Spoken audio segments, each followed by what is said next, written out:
The most outdated idea is to go to school, get a job, work hard, save money, get out of debt, and invest long-term in the stock market. Think about it. Why save money when they're printing trillions of dollars? The gap between the 1% and 99% is huge. It's not just about money. You need to step back and see the bigger picture. What should you do? We all have a poor person inside us. I still have a poor person inside me. There's also a middle-class person, and that middle-class person wants security. They want a steady paycheck. And there's a rich person inside us too. We're all taught to go to school, get a job, and earn a paycheck. But we're not taught how to get rich. If you've read Rich Dad, Poor Dad, my rich dad refused to pay me. He said a paycheck was one of the most damaging things you could take in your life. He said that the moment you take a paycheck, you become an employee. And that's the mindset. So my rich dad never paid me. It drove my poor dad, a government employee, nuts. You gotta pay people. You gotta pay people, my poor dad would say. But Rich Dad wasn't saying the paycheck was bad. He didn't want to be a slave to money. So as an entrepreneur, if Rich Dad's business folded, I'd just start another company. I don't need a paycheck. I don't need anyone to take care of me. If my government doesn't like me, I'll move to another country because they need entrepreneurs. Being an entrepreneur isn't just about business. It's really about the mindset, skill sets, and different rules. Small businesses don't operate by the same rules as big businesses. Being an entrepreneur is about mindset first, then skill sets and rules. Whether you're an employee or a small business owner, the rules, mindsets, and skill sets are different. If someone asked me what they should know before becoming an entrepreneur, I'd share my own experience. I still remember my last paycheck clearly. It was both one of the worst and best days of my life. I was in Puerto Rico working for Xerox. My boss gave me my last paycheck, which was actually a bonus check. It was about $30,000, taxable. I was excited but also disturbed.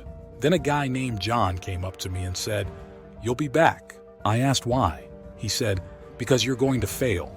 I told him with a few expletives that he failed and came back. But if I failed, I'd never come back. That's the attitude. If you think, if I fail, I'll go back to my parents, then that's what you'll do. So when I failed, I became an entrepreneur because I had no money. I had no money for years and no paycheck, but my rich dad encouraged me. He said when you don't have a paycheck, you get hungrier and smarter, and it's a test of your character. Will you become dishonest, cheat, and steal, or will you become a better person? That's the benefit of becoming an entrepreneur. You find out who you really are when you have nothing. You always have to see the big picture. Too many people focus on what's going to happen to them. When you see the big picture, you understand that when something bad happens, something good is also going to happen. But you have to prepare for whatever comes. If you think the next 20 years will be like the last 20, you'll get crushed. You know, when we buy milk at the supermarket, we always check the expiration date, but most people don't check the expiration date on their thinking.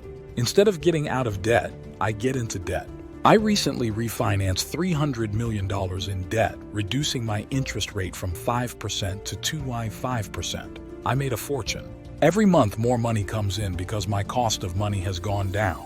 So, while some financial experts say get out of debt, I say learn how to use debt. When I came back from Vietnam in January 1973, the first thing my rich dad told me was to go to school to learn how to invest in real estate. It wasn't about real estate. It was about learning how to use debt and taxes. Debt and taxes make the rich richer. Debt and taxes make the middle class poorer. So all the rich guys who are doctors or lawyers, they're getting crushed and they don't know why. Doctors are getting crushed? Oh yeah, they make more money, but their take-home pay is less. My doctor just yelled at me. He's stoked. He says, "Hey, guess what? I finally made $1 million. And I replied, "Yeah, that was 3 weeks ago." So I asked him, "How much are you paying in taxes?" He says $750,000 in taxes. So he ends up with about $400,000. That's not bad. But when I make $1 million, I keep the whole million. That's because I don't make my money by working a regular job. See, if you work for money, you get taxed. That's why the first lesson in Rich Dad, Poor Dad is that the rich don't work for money. Instead, we create businesses as entrepreneurs. We buy real estate. I don't put my money in the stock market. The reason is that as entrepreneurs, I have more control over my income, how much I make, and how much I pay in taxes. And because I'm both an entrepreneur and a real estate investor, I pay zero tax. So every time I make, say, $1 million as an entrepreneur, I immediately invest it in real estate. I get a 4-to-1 step up. So I put $1 million into real estate. I get $4 million from the bank. That's why I love banks. But banks are messing with everyone else. It's terrible. But it works for me. That's why when they print money, it's good for me. But when they print money, it's bad for people who work for money. Because when they print money, savers get hit hard and people who work for money get hit hard too. When they print money, debtors get rich. You see, debt and taxes make the rich richer, while debt and taxes make the poor and middle class poorer. When we stick to outdated ideas, we get outdated results. So what's happening for most people is that the idea of going to school, getting a job, working hard, saving money, getting out of debt, buying a house because it's an asset, and investing for the long term is outdated. The world has changed. It changed in 1971 when President Nixon took us off the gold standard and money became debt. What if we got rid of school? Would things be better without any education system? No, education is more important than ever before. It's just outdated. You know Moore's Law? It says that information doubles every 18 months. In other words, everything becomes outdated in 18 months. This is a recent phenomenon. So when you graduate from school, you're already outdated. That's why, as the old guy, I meet friends who went to Harvard. They say, "I went to Harvard." And I reply, "Yeah, but that was 50 years ago. Today, banks charge you interest to save money." In other words, banks don't want your money because they've printed too much of it. That's why there are bubbles in stocks and real estate. People are dumping cash because, as I said, savers are losers and cash is trash. Yet, people still want a high-paying job. That's an outdated idea. Getting out of debt is outdated. You should learn how to get into debt and use it to get rich. And they'll never teach you about taxes.